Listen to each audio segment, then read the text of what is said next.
আমি শুধু আপনাকে ওই কোষাগার থেকে মোহর সরানোর কাজটাই খুব ভালোভাবে করতে দেখেছি মন্ত্রী মশাই। আর বাকি সব কাজে তো আপনি লবডঙ্কা। গোপাল, মুখ সামলে কথা বলো, হ্যাঁ? বেশি বাড়াবাড়ি করো না। কি বলতে চাইছেন মন্ত্রী মশাই? বাড়াবাড়ি করলে মারামারি হয়ে যাবে। আচ্ছা, হয়েছে হয়েছে, অনেক হয়েছে, সকলেই বারে থামো। ঝগড়াঝাটি বন্ধ হোক, এমনিতেই খুব গরম। বলছি কি, যা গরম পড়েছে এইখানে তো থাকাটাই দায় হয়ে যাচ্ছে। উফ, আর যে পেরে উঠছি না। মনে হয় আপাতত এখান থেকে কদিনের জন্যে। মহারাজ, বাইরে রাজ্যের প্রজারা জড়ো হয়েছে, সকলে মিলে বিক্ষোভ করছে। একবার একবার শিগগির আসুন মহারাজ, নইলে সাংঘাতিক কিছু একটা ঘটে যাবে। কি হলো? আবারও কোনো সমস্যা হলো নাকি? আমাদের রাজ্যের প্রজারা তো যথেষ্ট বোঝদার, তারা তো এমনি এমনি ঝামেলা ঝঞ্ঝাট সৃষ্টি করার মানুষ নয়। গোপাল, চলো গিয়ে দেখি।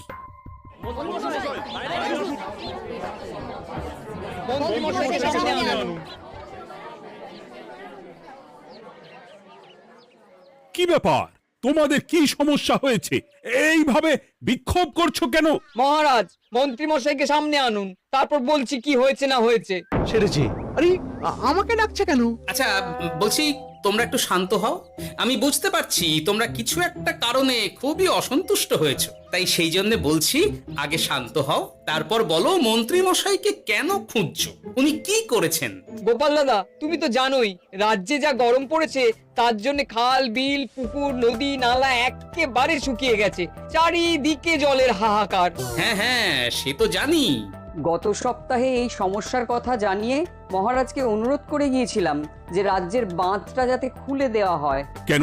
আমি তো তোমাদের কথা রেখেছি। আমি তো দুদিন আগেই মন্ত্রীকে পর্যাপ্ত পরিমাণে মোহর দিয়ে বাঁধ খোলার কাজে পাঠিয়েছিলাম। কেন, উনি কি বাঁধ খোলেননি? সেইটা ওনাকেই জিজ্ঞাসা করুন। গত দুদিনে উনি তো বাঁধ খুলতে আসেনি, উপরন্তু আমরা ওনাকে ডাকতে গেলে উনি আমাদেরকে তাড়িয়ে দিয়েছেন। সে কি, এ তো ভারী অন্যায়। দুদিন ধরে অপেক্ষা করে আর না থাকতে পেরে আজকে আমরা এখানে এসেছি। এই অবস্থা আমরা কি করব? যদি আমাদেরকে আমাদের রাজ্য সাহায্য না করে তাহলে কোথায় যাব আমরা? ছি ছি ছি, আমি তো ভাবতেই পারছি না। মন্ত্রী, এই মন্ত্রী। মহারাজ, মন্ত্রী মশাইয়ের ব্যাপারটা পরে দেখে নিচ্ছি, আগে এদেরকে শান্ত করেই চলুন। মনে রাখবেন, প্রজারা একবার বিপক্ষে চলে গেলে কিন্তু খুব মুশকিল হয়ে যাবে। শোনো সকলে, তোমরা আজকের দিনটা একটু কষ্ট করো। আমি কথা দিচ্ছি, কাল সকাল হলেই বাঁধ খোলার ব্যবস্থা করব। ঠিক আছে? ঠিক কথা বলেছো তো গোপাল দাদা। দাদা বলে যখন ডাকো, তখন দেখো এই দাদা তার ভাইদের কিছুতেই নিরাশ করবে না। শুধু আজকের দিনটা একটু চেয়ে নিচ্ছি, ব্যাস। ঠিক আছে, আজকে আমরা চলে যাচ্ছি, কিন্তু কালকে কিছু না হলেই। কোনো কিন্তুরই জায়গায় নেই পুঁটির বাবা। আর তোমরা রাগ করো না। চিন্তা করো না, সকাল হলেই সাঙ্গ পাঙ্গ নিয়ে আমি বাঁধ খোলার কাজে নেমে যাব।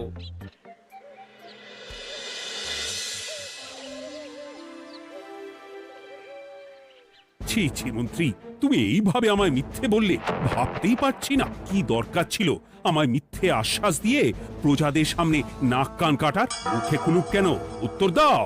না, মানে আমার শরীরটা ঠিক ভালো ছিল না, তাই বাড়ি থেকে বেরোতে পারিনি। বলছি কি, শরীর খারাপ থাকলে রাজসভায় খবর দিতে পারতেন, আমরা কেউ দায়িত্বটা পালন করতাম। কি আছে? সমস্ত মোহরগুলো একত্র করে ঘাপটি মারলেন ঘরে। ছি ছি, জানাই আপনাকে ধিক্কার। সকলে মিলে করো প্রতিবাদের চিৎকার। মন্ত্রী মশাই, ছি ছি ছি ছি ছি ছি।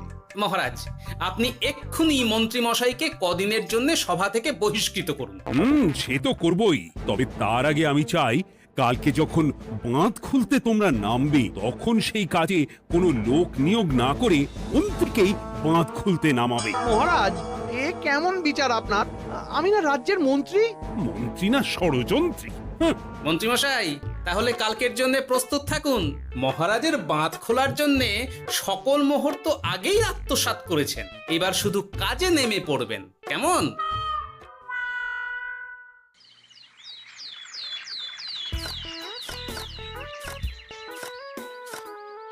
ওহ গোপাল, এইবারে ছেড়ে দাও, আর পাচ্ছি না। এত সহজে হাল ছাড়লে হবে বলুন? এই কে আছো? ওই শাবল কোদালগুলো দাও, আমি এদিকটায় খুঁচিয়ে দিই। সভাকবি, বিজ্ঞানী, এসো এসো এসো, হাত লাগাও। সবে মিলে করি কাজ, বাঁধ খোলা হবে আজ। বাঁধ খোলা হবে আজ, মন দিয়ে করো কাজ। একদম, হাত লাগাও, জোর লাগাও। গোপাল দাদা, সভাকবি, বিজ্ঞানী দাদা আর আর বাকি দাদা ভাইরা আসুন আসুন, সকলে একটু শরবত খান।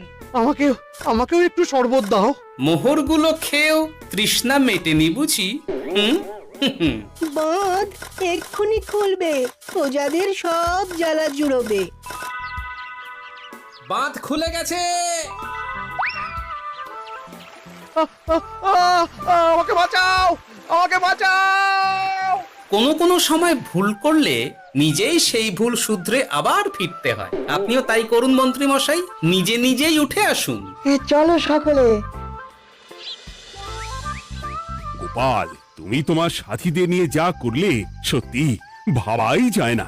মহারাজ, নিজেদের রাজ্যের সমস্যায় নিজেরাই কোমর বেঁধে নেমে সমস্যার সমাধান করেছি, পরিস্থিতি মোকাবিলা করেছি। এর জন্যে আপনি এমন করে বলবেন না। ওহ, তোমরা না থাকলে যে কি হতো। মহারাজ, আমরা আছি তো, এত ভাববেন না আপনি। আপনি বরং আমাদের সকলের জন্য কিছু খাবারের ব্যবস্থা করুন, খুব খিদে পেয়ে গেছে। হ্যাঁ, নিশ্চয়ই নিশ্চয়ই। তোমরা সকলে ভিতরে এসো, হাত পা ধুয়ে নাও। ততক্ষণে আমি রানীকে আহারের ব্যবস্থা করতে বলছি।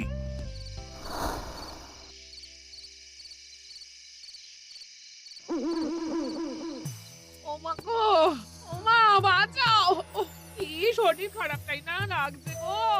একে গিন্নি, বাবারে, কি হয়েছেটা কি? ও, তুমি এইভাবে এখানে শুয়ে কাতরাচ্ছ কেন?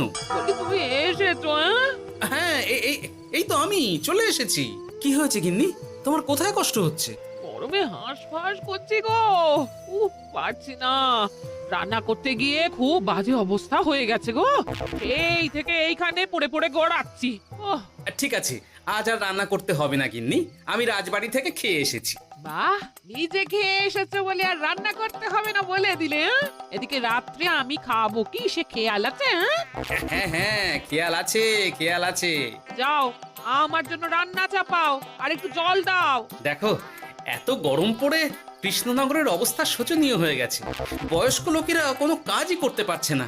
সত্যি তো, এই গরমে রান্না করাটা খুবই কঠিন গিন্নি। কি বললে? আমি বয়স্ক লোক? আমার বয়স হয়ে গেছে, তাহলে নিজে কি? হ্যাঁ, এই না না গিন্নি, আমি তোমায় কিছু বলিনি। আমি গোটা কৃষ্ণনগরের সাধারণ বয়স্কাদের উদ্দেশ্যেই কথাটা বললাম। তোমার তো বয়স হয়েছে বলে মনেই হয় না গিন্নি। ও তাই বলো?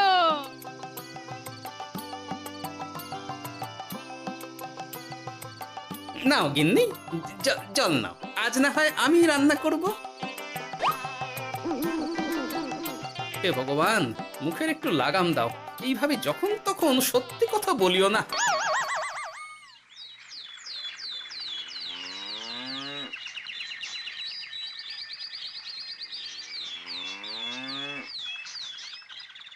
গোপাল দাদা, ও গোপাল দাদা, একবারটি বাইরে এসো। মহারাজ জরুরি তলব করেছেন। আবার কি হলো? গোপাল দাদা, গিন্নি, একবার ও বাইরে গোপাল গিয়ে দাদা। দেখে আসি, বুঝলে? পেয়াদা এসে অনেকক্ষণ থেকে ডাকছে। ওহ, দাদা, আচ্ছা গিয়ে গোপাল দেখো। দাদা। ও গোপাল দাদা, গোপাল দাদা, ও গোপাল দাদা, আরে তুমি এক্ষুনি একবার প্রাসাদে চলো। রানীমার খুব শরীর খারাপ করেছে, মহারাজ তোমাকে খবর দিতে বললেন। ঠিক আছে, তুমি যাও, আমি আসছি।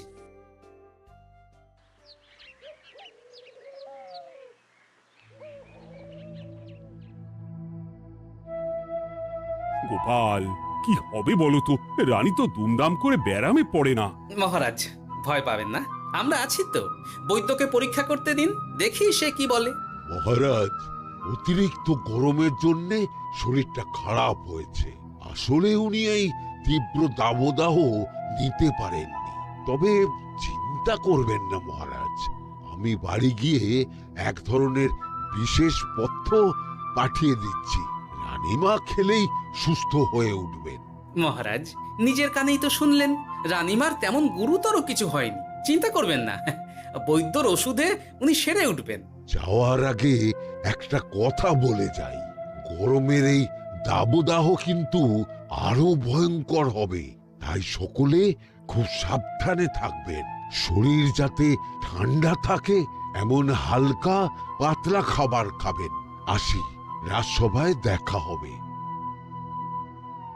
মহারাজ, বৈদ্যমশাই কিন্তু এটা ঠিক বলেছেন, গরম আরো বাড়বে, তাই দুজনেই খুব সাবধানে থাকবেন, কেমন? গতকাল তো আমার গিন্নিও গরমের চোটে কুপোকাত হয়ে গেছিল, শেষমেশ আমাকে বাড়ি গিয়ে রান্না করতে হলো আর কি। ও বাবা, তাই নাকি? আহ, তাহলে তো খুবই চিন্তার ব্যাপার। আচ্ছা মহারাজ, আমি তাহলে এখন আসি, আবার রাজসভায় দেখা হবে। এই গরমে আর এখানে থাকতে পারছি না, বলছি কদিনের জন্য না একটু অন্য কোথাও গেলে হয় না গো? ইনি এই গরমে ঘরেই থাকো, অন্য কোথাও যাওয়ার মোটে নাম করো না। বাইরে বেরোতে গিয়ে যদি কোনোভাবে গরম হাওয়া শরীরে লেগে যায় তাহলে বিপত্তির আর শেষ থাকবে না গিন্নি। কিন্তু এখানেও তো যা গরম পড়েছে, পচে গলে মরে যাই আর কি।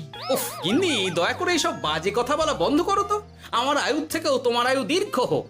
বাহ, তুমি এসব কথা কোথা থেকে শিখলে গো? হুম? এই তো তোমার থেকে আর কি। গোপাল, গোপাল, রাজ্যের অবস্থা খুবই বেহাল। এই সবই আমাদের পোড়া কপাল। আরে সভাকবি, কি হয়েছে? তোমাকে দেখে তো মনে হচ্ছে তুমি কিছু... বিজ্ঞানী মহারাজ দুজনেই অজ্ঞান, ঘটি ঘটি জল ঢেলেও ফেরাতে পারেনি তাদের জ্ঞান। কি বলছো কি? তা তুমি এই ব্যাপারটা জানলে কি করে? গিয়েছিলাম একটু আগে বিজ্ঞানীর বাড়ি, গিয়ে দেখি লোকজনের ভিড় সারি সারি। সে কি? শুনলাম মহারাজ তাকে কিছু বলতে এসেছিলেন, তারপরে দুজনে বাইরে বেরিয়ে আসতেই অজ্ঞান হয়ে গেলেন। মহারাজ বিজ্ঞানীর বাড়ি গিয়েছিলেন, তাও আবার রানীমাকে ছেড়ে? রাজবৈদ্য কত করে বললেন এই সময় যখন তখন ঘরের বাইরে বেরোবেন না, কে শোনে কার কথা? আমার মনে হয় মহারাজ তেমন কোনো গুরুত্বপূর্ণ কিছু কথা বলতেই বিজ্ঞানীর বাড়ি গিয়েছিলেন। গরম কমানোর উপায় আলোচনা করতে হয় তো গিয়েছিলেন। আমাদের মহারাজ তো নিজের চোখেই দেখেছেন এই তীব্র গরমের চোটে রাজ্যের কি অবস্থা, কি অবস্থা। ঠিক বলেছো গিন্নি, আমার এই কথাটা তো মাথাতেই আসেনি। ধন্যবাদ গিন্নি, অসংখ্য ধন্যবাদ তোমায়। আমায় পরে ধন্যবাদ জানিও। হ্যাঁ, এখন আর দেরি না করে বৈদ্য মশাইকে সঙ্গে নিয়ে বিজ্ঞানী মশাইয়ের বাড়ি যাও। হ্যাঁ,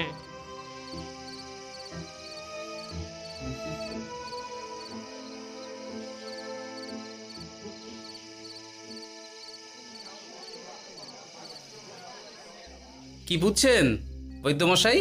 খুব একটা ভালো কিছু বুঝছি না গোপাল। দেখো, সত্যি বলতে ওই কৃষ্ণনগরের অবস্থা খুবই বাজে, তাই এখানকার মানুষেরা একে একে অসুস্থ হয়ে পড়ছে। বাইরের অবস্থাটাও তো ভালো নয়, বুঝতেই পারছো। এখন সান্ধ্যকালীন হাওয়াতেও গরমের তাত রয়েছে। দেখুন, রাজ্যের যা অবস্থা তাতে যদি রাজ্যের মাথা থেকে সমস্ত প্রশাসনিক প্রধানরাই অসুস্থ হয়ে পড়েন তাহলে তো ভীষণ বিপদ। সে তো বটেই, এই জন্যেই আমি বলি কি, মহারাজ সহ সকল সভাসদেরা এই রাজ্য ছেড়ে কদিনের জন্য পাহাড়ি কোনো এক জায়গায় গিয়ে থাকুন, পরিবার নিয়েই যান। দেখুন, আগে নিজেরা বাঁচলে তবে তো রাজ্যবাসীকে ভালো রাখতে পারবেন, তাই না? কথাটা কিন্তু মন্দ বলেনি বৈদ্য।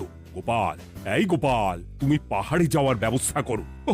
এইখানে আর কিছুদিন থাকলে মরেই যাব। হ্যাঁ গোপাল, আমারও তাই মত। এক্ষুনি যা শরীরে ক্লান্তি এসেছে, আর কদিন এইখানে থাকলে মরেই যাব। মহারাজের অনুরোধে গরম কমানোর কোনো ব্যবস্থাও তো করতে পারলাম না, বাইরে বেরোনো মাত্রই দুজনে মূর্ছা গেলাম। বাবা, ঠিক আছে, বুঝেছি। মহারাজ, আপনি আর এই ব্যাপারটা নিয়ে বেশি ভাববেন না। বিজ্ঞানী, তুমিও আর বেশি কথা বলো না। আমি পাহাড়ে যাওয়ার ব্যবস্থা করছি। আমরা রাজসভা সকলে সব পরিবারে যাব।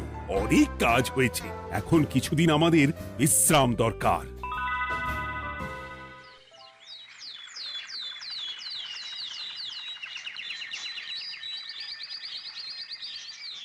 এ কি গোপাল, মন্ত্রীকেও তুমি আমাদের সঙ্গে নিয়ে যাচ্ছ?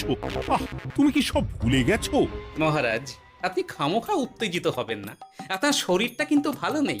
আর মহারাজ, আপনার রাজ্যে বাস করে আপনার থেকেই শিখেছি বিপদের দিনে পরম শত্রুকেও দূরে ঠেলতে নেই। গোপাল এটা ঠিক কথাই বলেছে। যতই হোক, উনি তো আমাদের মন্ত্রী, তাই এই বিপদের দিনে ওনাকে ফেলে যায় কি করে বলুন তো? সত্যি গোপাল, তোমার তুলনা নেই। ঠং, সবই নাম কেনার চেষ্টা। গোপাল, চলো এইবারে রওনা দিই। বলছি, খাবার দাবার আর জলের কলসিগুলো উঠেছো তো? হ্যাঁ, খাবারের পাত্রগুলো আপনার জিম্মায় থাকবে, আর জলের কলসিগুলো আমি সামলাবো।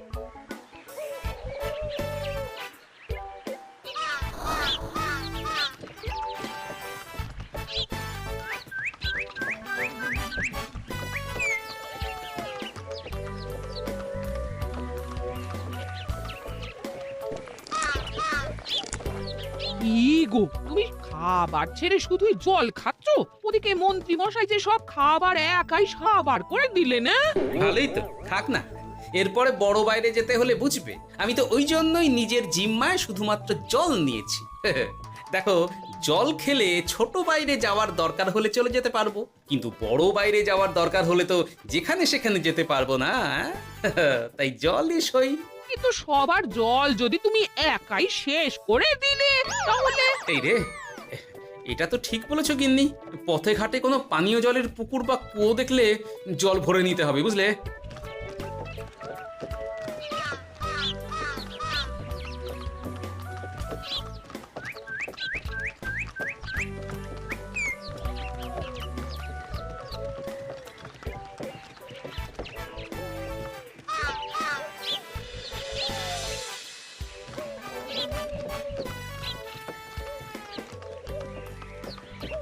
সকলে আসুন, দেখুন দেখুন, মহারাজ আবার মূর্ছা গিয়েছেন। আসুন। সে কি, কৃষ্ণনগর পেরিয়ে এসেছি, এখন এই অচেনা অজানা জায়গায় এসে মূর্ছা গেলেন? গিনি, চলো তো শিগগির গিয়ে দেখি। কেউ ঘাবড়াবেন না, মহারাজের শরীরটা আসলে খুব দুর্বল ছিল তো, তাই মূর্ছা গিয়েছেন।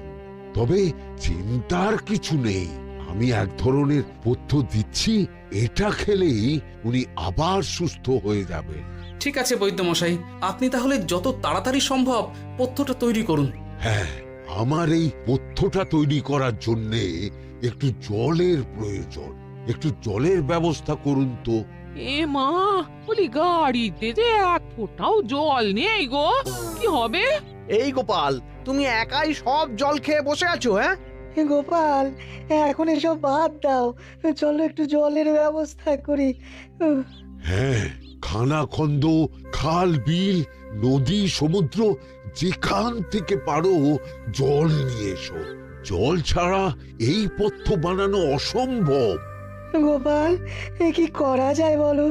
দাঁড়াও, আমি একটু ছোট বাইরে থেকে ঘুরে আসছি। হ্যাঁ, খুব জোরে বেগ আসছে, ত্যাগ না করতে পারলে বুদ্ধি খুলবে না।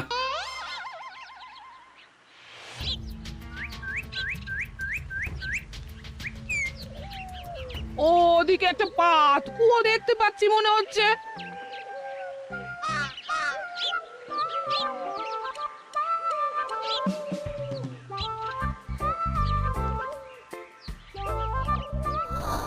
জল কোথা থেকে পাবো? তবে কি জলের অভাবে আজকে মহারাজ সুস্থ হতে পারবেন না? রানীমা, ব্যাকুল হবেন না, আমি আমি আছি তো। আমি থাকতে কিচ্ছু অঘটন ঘটবে না। সকলে শুনুন, বিশেষত মহিলাদের বলছি, আপনারা সকলে নিজেদের কাছে যত শাড়ি আছে সেই প্রত্যেকটা শাড়ি আমাকে দিন। আমি শাড়ি জুড়ে জুড়ে লম্বা রশ্মি বানাবো, তারপর সেই রশ্মিতে বালতি ঝুলিয়ে জল তুলব। দয়া করে কেউ দেরি করবেন না।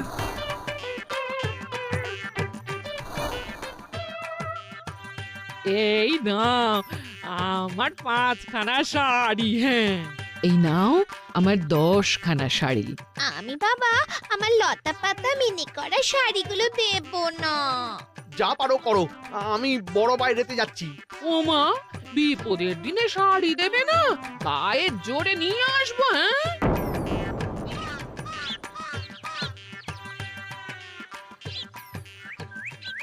এ বাবা, এখনো কিছুটা কাপড় লাগবে তো।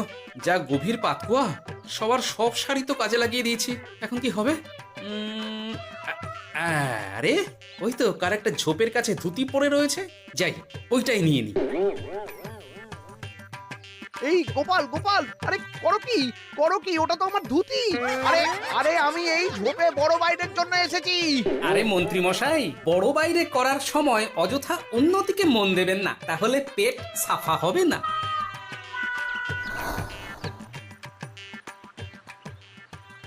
গোপাল, তুমি ছিলে বলে এই যাত্রাতে রক্ষা পেলাম। ভগবান তোমাদের অনেক অনেক মঙ্গল করুক। এই দেখো না, ওরা না আমার লতা পাতা আঁকা শাড়িগুলো নিয়ে নিয়েছে। এই দূর তোমার শাড়ির লতা পাতা, আমি নিজেই জড়িয়েছি বড় বড় ঘাস পাতা। কি চুল করছে রে, দূর ছাতা।